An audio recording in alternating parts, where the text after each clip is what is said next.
Alright, YouTube! Looks like we're doing Mototalks number 40, the remix. Because I'm reshooting it because fuck you, that's why.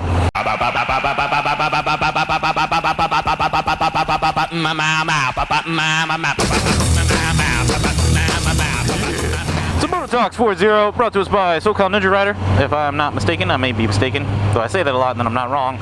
Whatever.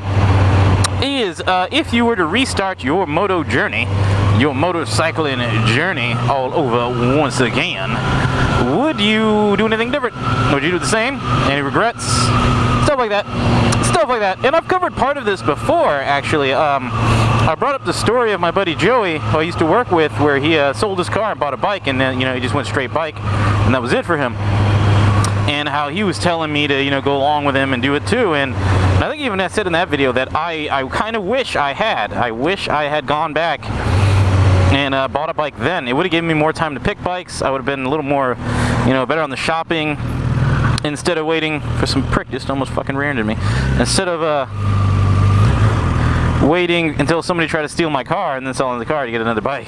I would have been on motorcycle sooner, I would have been practicing sooner, I would have been better sooner, so on and so forth. It's all about sooner. It's going to be a trend you'll probably hear on all the videos is the sooner you would have started or the longer you would have stayed on bikes, the better you'd be at the time of shooting the video, obviously, the more experience you have. So yeah, I kind of wish I had done that. And, ooh, we got lights! Is that a cop? I can't tell if that's a cop. Why is everybody braking though? Fucking cops go in the opposite direction. Po-po. But, sorry for that small interlude. But yeah, more time spent on the bike, better you be, so on and so forth, so on, blah, blah, blah. But down the same vein as that, I'm not saying I would not have gotten Lucy, which was my, my 98 Suzuki Bandit 600S. I really enjoyed that bike. Great bike to start on. I would recommend it to everybody. Even the big sister of that one, the Bandit 1250. Though that's a torque machine. That thing puts out so much fucking torque, the 1250, it's insane. Great bikes to start on. Extremely heavy, so they teach you how to throw it on your bike, manhandle it. Even if you're a lady, you gotta manhandle the machine. The man animals. That was a terrible movie. Don't ever watch that movie. Other than that, let's say, fast forwarding to when I got out of A school and I went home and bought another bike, bought my second bike, which was Queen, my FZ6R. Honestly, I kind of regret buying the FZ6R. I really wish I had just made the jump and went to Super Sport. I knew from the very start that I was going to be on Super Sports. Like, that was always the plan, to have a Super Sport motorcycle. I mean, everybody, has those wet dreams. I want that 60 Ninja. It's always a Ninja, too. You ever notice that? Everybody's like, oh, Ninja. It's our first bikes. We always wanted them to be Ninjas. It's kind of weird. I still haven't owned a Ninja. I'm going to have to work on that. But I kind of, yeah, like a ZX6R would have been good. An R6. Maybe not an R6. A ZX6R or a CBR 600. I definitely wouldn't have gone with. I'm not trying to hate on the R6, it's just there's too fucking many of them everywhere. Fucking R6s. They're amazing though. They fucking, what is the red line, guys? Like 18,000 fucking RPM? That's so much fun, just to play with that. My bike doesn't even go to 18,000. I red line at 13. So yeah, the second bike, I wish that would have been a Super Sport. So then again, I would have more practice on Super Sport. And who knows, had I gotten a ZX6R or CBR back then, I might not have my CBR 1000 now. Because I did kind of make a leap. Going from an FZ6R to this bike was an insane leap. And even now that I'm more used to the power, because I still can't harness all of it, I'm more used to it, it's still a fucking, like a huge leap. Like, I would warn anybody that did the same thing I did about buying a bike like this from a standard bike, because that's what the FZ6R is. It's a standard / sport bike, which is not classified at all as a super sport. It's an upright bike. So I would have had more time with a Super Sport, working with that kind of torque, that kind of rev and whatnot that you get from these bikes, which is amazing. Yeah. Now, a point that I saw on Forensics Ninja's video that she brought up that I didn't even think about when I made my first cut was gear. I kind of shit myself early on gear. My first two helmets, kind of windy. My first two helmets, I shit you not, were at least 2 sizes too big for me. The first one was 3 sizes too big. I got a double XL Scorpion EXO 400 was my first ever bought helmet. And the second one was an XL EXO 400, and both of them were too big for me, and I was buying them because they're $100 a pop. Man, I didn't give a fuck at the time. I didn't care. But yeah, so I think I have those 2 helmets back at my parents' house. They still have those, and they never get used because they're fucking huge. After that, I bought my first Icon, the Hoodoo, which was a large, and I actually let the lady that works in the shop like molest my head. I call it molestation, but they put the helmet on you and then they check your head to check everything and make sure it fits all right. And when I finally did that, it turns out I'm a large. My head's not as big as I thought. My ego is though, but whatever. And so that's when I learned that I was a large, so I got that helmet. So wasted a lot of money there. My first jacket was a joke. It was this ripped up red thing that I got with the bike, and it was a piece of shit Joe Rocket. Like the inner liner was already torn. It was a mesh jacket. It was straight garbage. And then I went out and bought a textile jacket because it was rain season in Texas. And I was like, cool, I'll get a textile one, it'll work out, it's a better jacket anyway. And I still have that jacket. It's a really nice jacket, and since it's Tsudishi, fucking lifetime warranty on that bitch. Yeah! And even then, I kind of regret that jacket. I regret all of the jackets up until the one I'm wearing, which is my leather one, which is again a Tsudishi Rico. Which is funny, if you read the Rico's reviews on Cycle Gear, like I dare you to go read them, both of them are technically complaining about the jacket because they're too fat for the jacket. If you read the review, like if you see it the way I see it, they're both saying they're too fat for the jacket. I was like, that doesn't make it a bad jacket.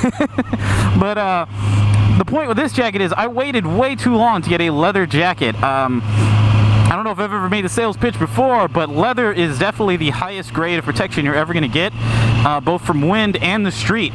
When you hit the ground with a mesh jacket or even a textile jacket, it's going to explode. Like the first impact, the jacket will protect you, and then after that, you're basically melting flesh on asphalt. So leather jacket is definitely the way to go, and it took me, what, 3.5 years to buy a leather jacket finally? Wasted all that money on mesh jackets and stuff. This thing's freaking amazing. So yeah, my gear choices are... I've always worn steel toe boots, and I've always worn good gloves, so, you know, I'm never too iffy on my gloves. I do recommend you guys pick up some glove liners, whether it's freeze out, or heat out, or whatever kind of glove liner you can get.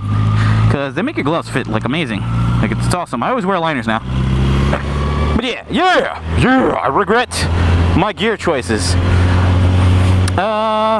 Is there anything else I would do differently? Night rides. I would probably ride a lot more at night. I shit you not. I've probably only ridden at night like I think maybe 10 times total all of my biking career.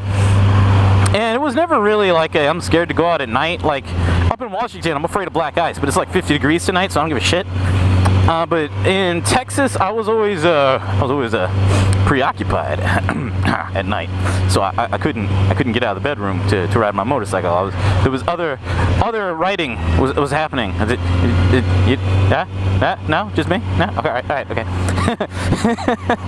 But yeah, it's about it, I'd say, as far as going back and redoing it.